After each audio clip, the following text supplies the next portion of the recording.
지금부터 아팅쌤의 썰렁한 교리를 시작하도록 하겠습니다. 예, 이번 시간에는 만화책에서 일부 발췌한 한국 천주교회사에 대해서 살펴보도록 하겠습니다. 예, 제가 발췌한 만화책은 만화로 알아보는 천주교, 번말 공수할배, 그리고 한국 천주교회사 이렇게 세 가지 종류의 만화책에서 발췌했습니다. 예, 제가 이 만화를 그리신 분이나 그런 분들한테 허락받고 사용하는 것이 아닙니다. 그래서 만약에 저작권의 문제가 생기면 이 영상을 제가 삭제하도록 하겠습니다. 그래서 만약에 저작권의 문제가 생기면 삭제될 수도 있다는 점 미리 말씀드립니다. 그리고 제 주관적인 생각이 많이 들어가기 때문에 어떻게 보면 가톨릭 교리와 맞지 않을 수도 있음에 주의해 주시기 바랍니다. 먼저 일반적인 수도회에서 해외 선교를 할 때는 다른 나라, 다른 지역의 문화는 별로 신경 쓰지 않았습니다. 뭐 알아보면 뭐해, 어차피 다 미개한 문화일 텐데 하면서 그냥 그 나라의 풍습이나 문화나 그런 거 싹 무시하고 당신들이 믿는 거 모두 미신이고 잘못된 것이니 우리 고상한 가톨릭의 품으로 오시라 라고 해갖고 굉장히 부작용을 많이 낳게 됩니다. 당연히 이렇게 그 지역의 문화나 풍습을 전혀 무시하고 그냥 가톨릭 교회에만 전하다 보니까 많은 부작용을 일으키게 됩니다. 그런데 예수의 선교사들은 달랐어요. 예수의 선교사들은 어떤 지역에 선교 활동을 시작하기 전에 그 지역의 모든 것에 대해서 연구를 하기 시작합니다. 그냥 1, 2년 하는 것이 아니라 어떤 지역에 가기 수십 년 전부터 그 나라의 언어, 그 나라의 역사, 그 나라의 문화, 풍습, 종교 그런 것들을 먼저 열심히 공부를 합니다. 그리고 나서 그 지역의 고유의 풍습과 문화를 존중하면서 가톨릭 교회를 전하려고 애썼습니다. 그 결과 중국에서 보유론이라는 방법으로 가톨릭 교회를 전하게 됩니다. 유교를 보충해서 완성시켜주는 이론. 그래서 그 당시 중국에 있던 유교를 중심으로 해서 유교 중심으로 해서 설명을 해주다 보니까 사람들이 더 빨리 가톨릭 교회를 받아들이고 이해할 수 있게 되는 것이죠. 예, 만화책에서 보면 우리나라에 천주교가 처음 들어온 것은 임진왜란 때 일본군을 따라 들어온 세스페데스 군종 신부를 통해서입니다 라고 기록이 되어 있습니다. 1592년 임진왜란이 일어나고 그 당시에 가톨릭 신자였던 고니시 유키나카가 군종 신부를 요청해서 1593년 세스페데스 신부님이 조선 땅에 들어오십니다. 그래서 우리나라에 최초로 입국한 사제가 세스페데스 신부님이다 라고 이야기한 사람도 있고, 요즘에는 막 금속활자 뭐 그런 거 이야기하면서 교황청에서 고려시대 때 사신을 파견한 기록이 있다 뭐 그런 것도 있는데요. 어찌되었든지 간에 그분들이 뭐 실제 고려시대 바티칸에서 사신이 왔던 세스페데스 신부님께서 오셨든 실제 우리나라의 선교 활동을 목적으로 들어오신 분은 주문모 야고보 신부님이시라고 보는 게 맞을 겁니다. 이 세스페데스 신부님은 군종사제로 온 것이지 조선 땅에 복음을 선포하러 오신 분은 아니거든요. 이 세스페데스 신부님은 우리나라에는 아무런 영향을 끼치지 못했죠. 그런데 전쟁 포로로 끌려간 사람들 가운데 신자가 되어 복자품에 오른 분이 9분이나 계셨다라고 나옵니다. 하지만 이때 복자가 되신 분은 물론 우리 조선인이죠. 끌려간 조선인이지만 일본의 복자인 것이지 우리나라의 복자는 아닙니다. 우리나라 103의 순교 성인 중에서 외국 선교사분들 10분이 계시지만 그분들이 프랑스 성인은 아니잖아요. 외국분이지만 우리나라 성인인 것과 마찬가지로 여기에 있는 복자분들도 우리나라 복제가 아니라 일본의 복제가 되는 것입니다. 그리고 병자호란 때 인질로 끌려갔던 소현세자는 북경의 남천주당에서 아담샬 신부를 만나서 천주교를 접하게 됩니다. 그리고 청나라에서 볼모 생활을 끝내고 귀국할 때 여러 신자 궁녀들과 책, 성물 등을 갖고 돌아오면서 신부를 맞아들일 계획도 가지고 있었지만 소현세자가 갑작스럽게 죽게 됩니다. 그래서 전교의 시작은 또 한 발자국 늦춰지게 되었죠. 그 당시에 아버지였던 인조에 의해서 독살되었다는 이야기도 있는데 제 개인적으로는 독살된 게 맞다고 생각을 해요. 아무튼 만약에 소현세자가 죽지 않고 인조의 뒤를 이어서 왕이 되었다면 한국 천주교의 역사는 보다 빨리 시작되었을 수도 있을 겁니다. 하지만 소현세자가 죽음으로 인해서 한국 천주교 역사는 조금 더 뒤로 미뤄지게 되죠. 예, 그리고 홍길동전을 지은 허균도 사신으로 북경에 갔다가 12단 기도문을 얻게 되고 그리고 그것을 연구하면서 그것이 진리라는 것을 깨닫고 믿게 되었다라고 되어 있습니다. 예. 허균 같은 경우에는 광해군 시대 사람이니까 소현세자보다 좀 더 전 시대 사람이죠. 하지만 이 허균은 그냥 천주교 교리를 보고선 아 이게 진리구나 하고서는 그냥 이대로 따르려고 노력했다라는 정도지 천주교 신자는 아니었다고 볼 수 있겠죠. 예, 홍유안이라고 하는 사람이 있었는데요. 이 홍유안이라는 사람은 1770년에 천주학에 심취하게 됩니다. 예, 1770년대 후반 들어서 천지남 주어사에서 막 천주교에 대해서 공부하고 그랬는데 아무튼 이 당시 때는 그냥 천주실이라는 책이 있어갖고 사람들이 서학 즉 천주교에 대해서 흥미를 갖곤 했습니다. 여기 있는 이 홍유안 역시도 천주교 서적을 보고서는 굉장히 천주교 교리에 굉장히 심취하게 됩니다. 그런데 천주실이라는 책을 보니까 주일이 있고 거기에 미사를 드려야 된다 뭐 그런 말이 있는 거예요. 근데 주일이 있다는 거는 알겠는데 그 당시에 지금처럼 월화수목금토일이라는 요일이 있는 게 아니었기 때문에 이 홍유안은 스스로 7일, 14일, 21일, 28일을 주일로 삼아서 그날에는 모든 일을 쉬고 하루 종일 기도하면서 지냈다고 합니다. 그리고 가톨릭 교리에 따라서 착한 일을 행하고 나쁜 일을 하는 것을 멀리 했습니다. 그래서 불쌍한 사람들을 보면은 말에서 내려서 태워주고 도와주고 그리고 자기 재물을 풀어서 사람들을 돕는데 인색하지 않았습니다. 그렇게 신앙생활을 하면서 결국 세상을 떠나게 되는데요. 이 홍유안은 세례를 받지 못했습니다. 하지만 참 믿음의 일생을 보낸 것이죠. 이렇게 비록 세례를 받지 못했지만 이렇게 열심히 생활을 했던 사람들을 화세라는 표현을 지금은 화세라는 표현, 혈세라는 표현을 안 쓰는데 화세라고 볼 수가 있겠죠. 비록 세례를 받지 못했지만 불같은 열성으로 자신의 믿음을 표현한 것. 이 홍유안이라는 사람은 비록 세례를 받지 못했지만 하느님 뜻대로 살려고 굉장히 열심히 노력했습니다. 그리고 신유박해 때 황사용 알렉시오의 백서 사건이 일어나게 되는데요. 이 백서를 본 조정에서는 완전히 뒤집어지게 됩니다. 이런 대형 무도한 놈을 만나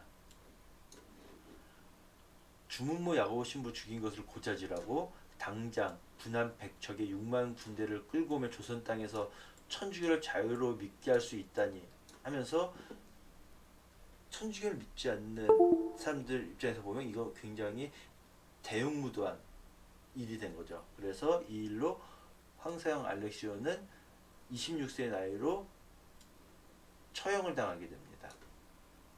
예, 한국 천주교의 어두운 과거 1편에서는 물론 제가 이거는 연령제가 걸어놓은 자료긴 하지만 거기에 나왔던 내용을 중심으로 보면은 이 황사용 백서를 어떻게 봐야 될까? 우리 신앙인의 눈으로 보면 굉장히 신앙에 대해서 굉장히 열심히였다라고 볼 수도 있겠지만 천주교 신자가 아닌 제3의 입장에서 본다면 이거는 나라를 팔아먹는 매국노의 행위라고 볼 수도 있겠죠.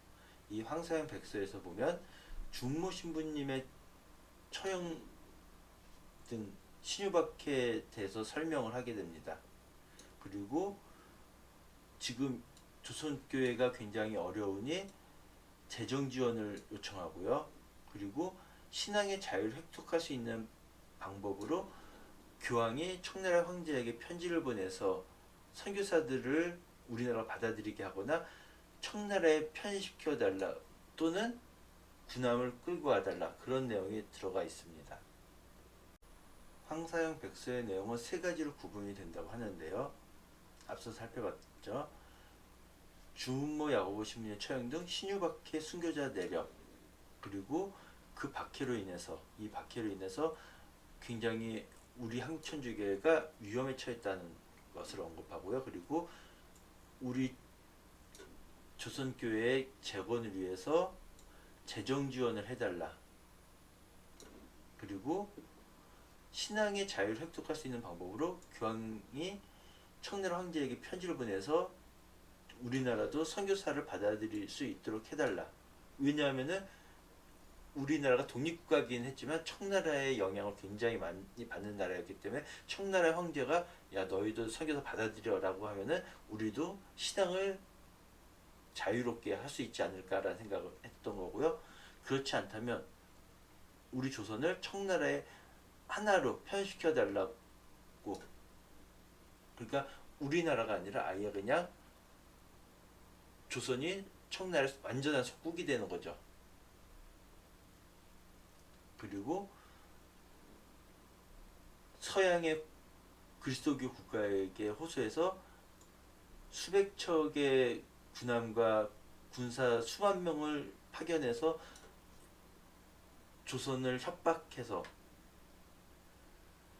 선교사를 받아들이거나 아니면은 조선이 완전히 정복되는 것 중에 하나를 선택하게 해달라고 그런 내용이었던 거죠.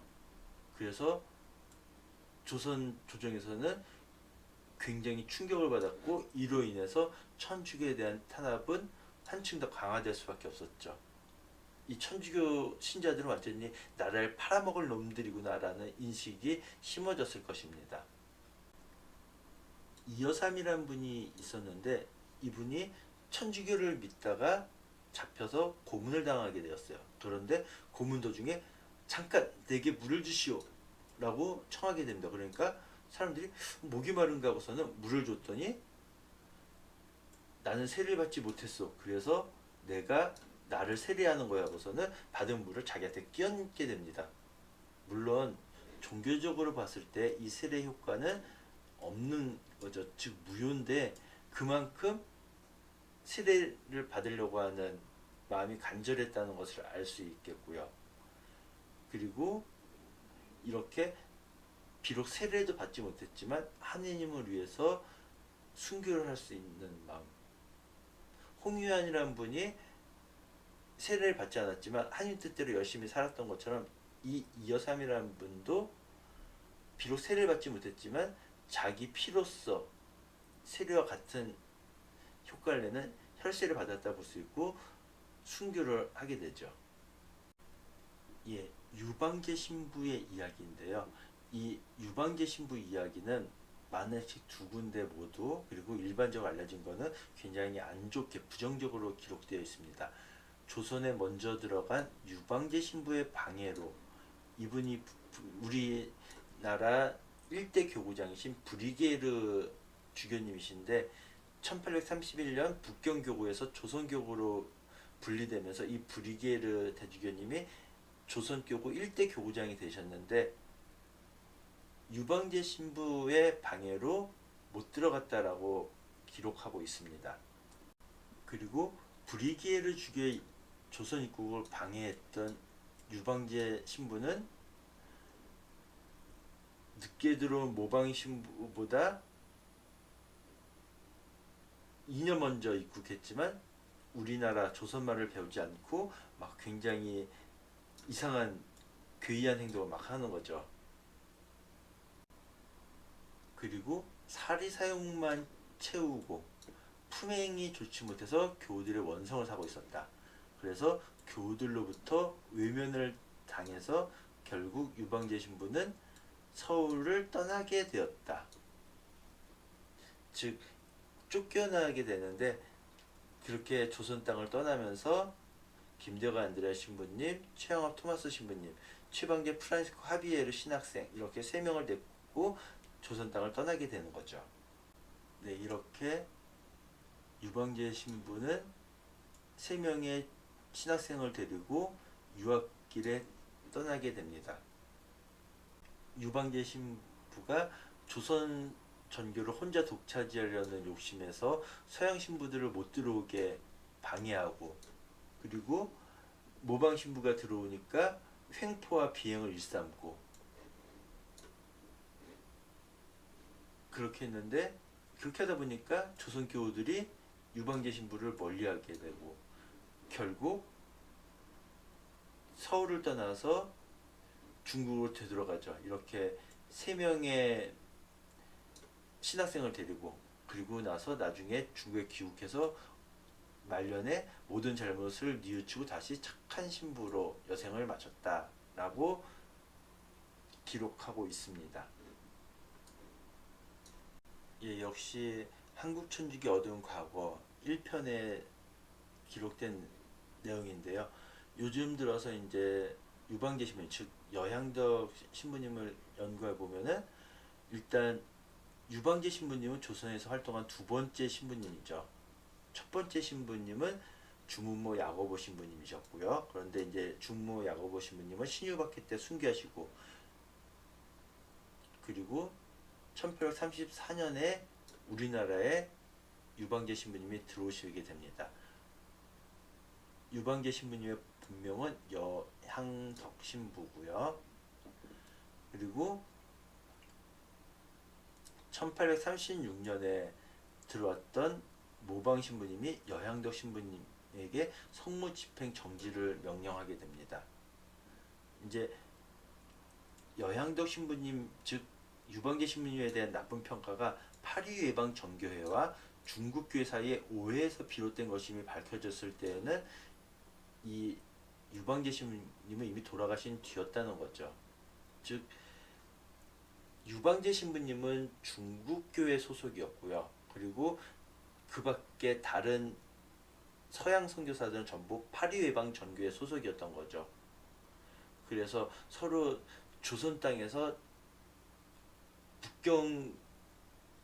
중국교회 분들이 좀 더 내가 더 선교를 열심히 할 거야 라고 하는 것과, 파리 외방 전교에서 내가 조선 땅에서 더 열심히 할 거야 라고 하는 그런 것이 겹치면서 서로 오해가 쌓여서 이렇게 됐다라고 받아들이고 있는 거죠.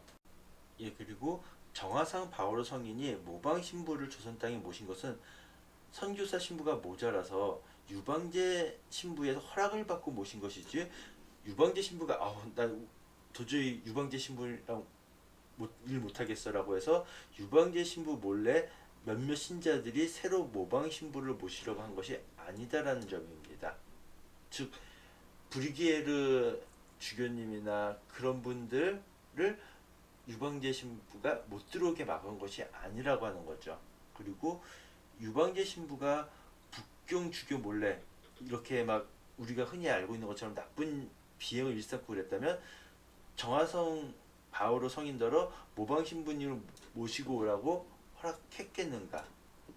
그리고 유방제 신부가 이렇게 나쁘다라고 하는 것은 우리가 달래 신부님이 적은 대로 그렇게 알고 있기 때문인 것이지, 실제는 그렇지 않다라고 하는 거죠. 그리고 오히려 제사금지령을 지키지 않고 파문된 신자들에게 고해성사를 베풀고 미사에 참여시킨 것을 문제 삼은 것이 아닌가라고 하는 그런 의견도 있습니다. 예.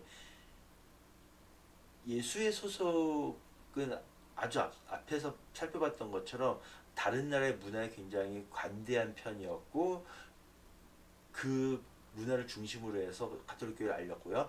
그 밖에 예수회 외에 다른 수도에서는 다른 문화들은 다 우상이고 잘못된 거라고 미신이라고 생각했기 때문에 굉장히 많은 문제를 일으켰죠. 우리나라의 4대 박해는 1801년 신효박해, 1839년 기해박해, 1846년 병호박해, 1866년 병인대박해가 있는데요.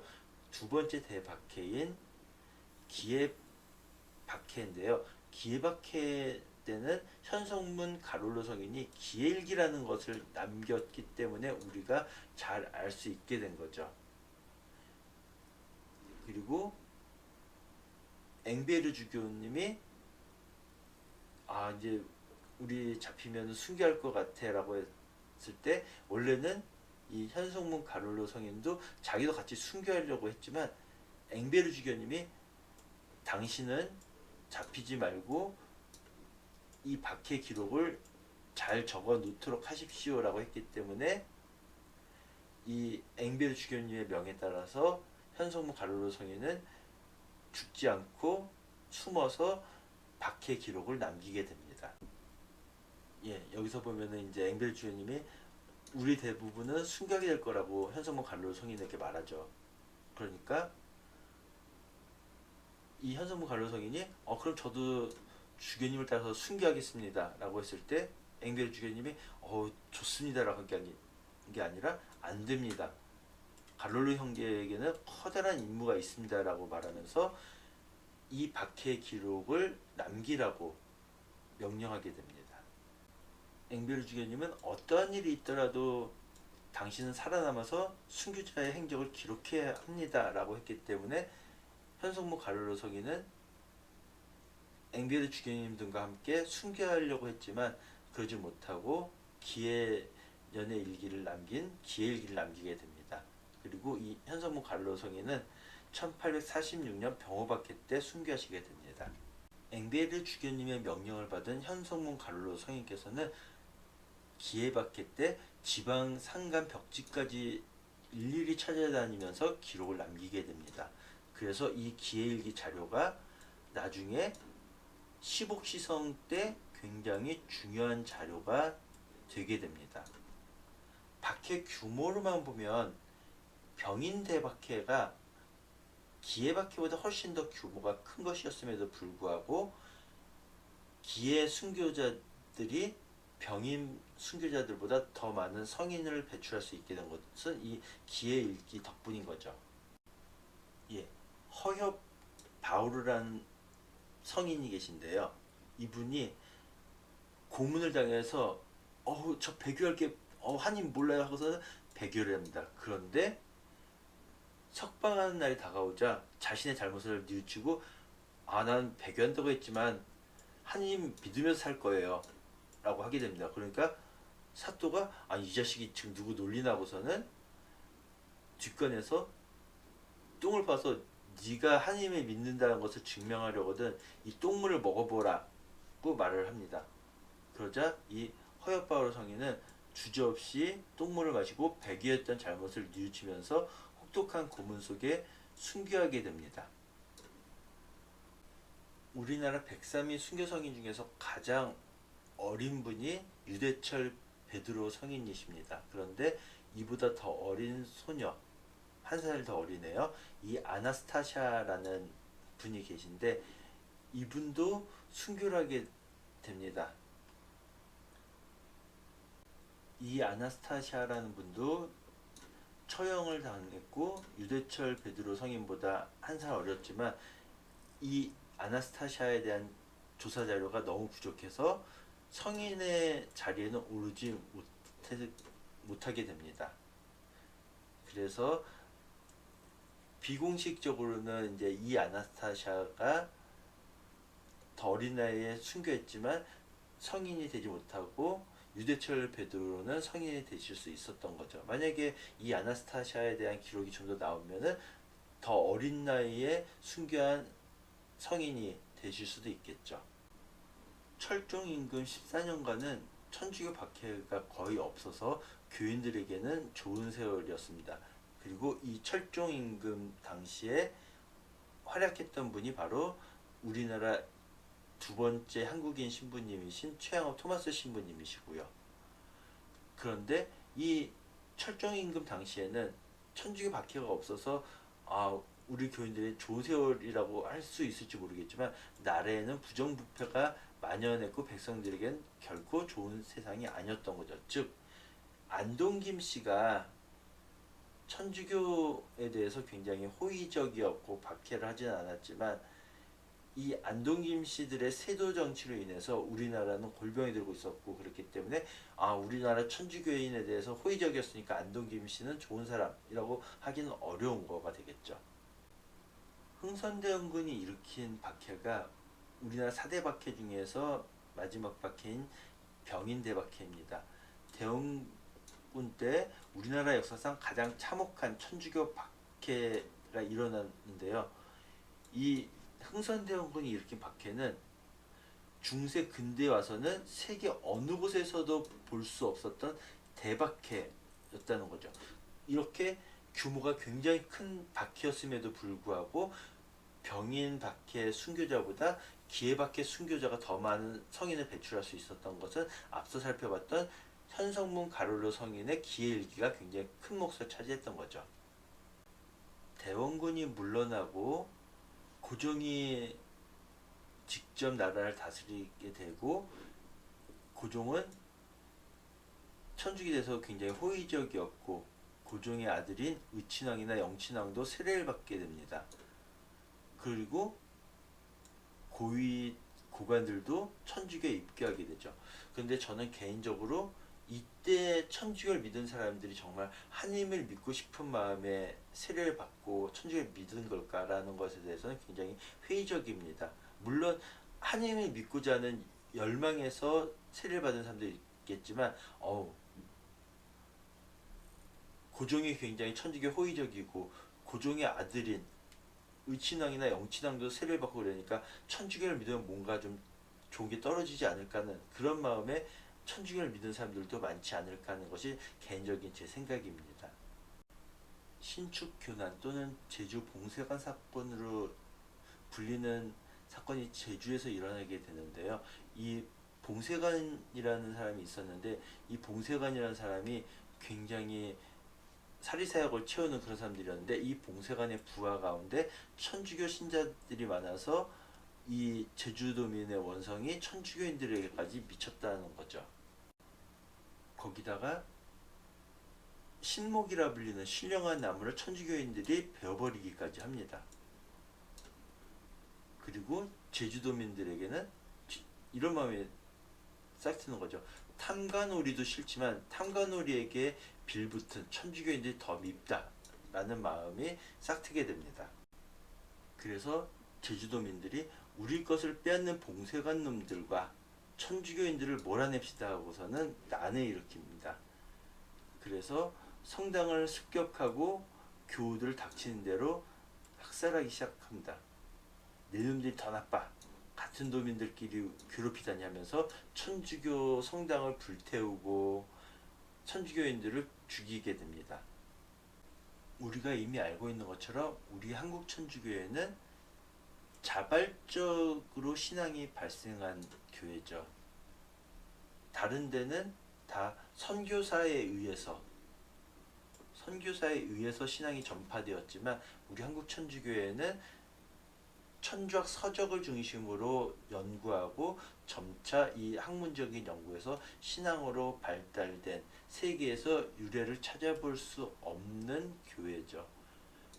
나중에 찾아보니까 신앙 공동체가 존재했었어 그런 걸로 인해서 우리 한국 천주교 역사가 앞당겨지고 그럴 수 있을지 모르겠지만 우리 한국 천주교회는 그 이전에 신앙 공동체 기록이 없습니다. 통일신라 시대 때 중국에서 모자상 성모자상 그런 게 있었다.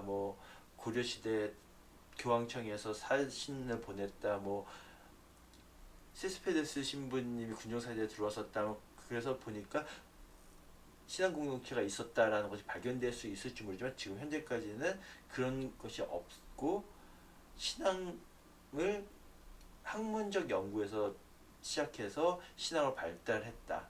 그래서 현재까지는 우리 한국천주교회는 자발적으로 발생한 세계에서 유래를 찾아볼 수 없는 교회다라고 볼 수 있겠고요.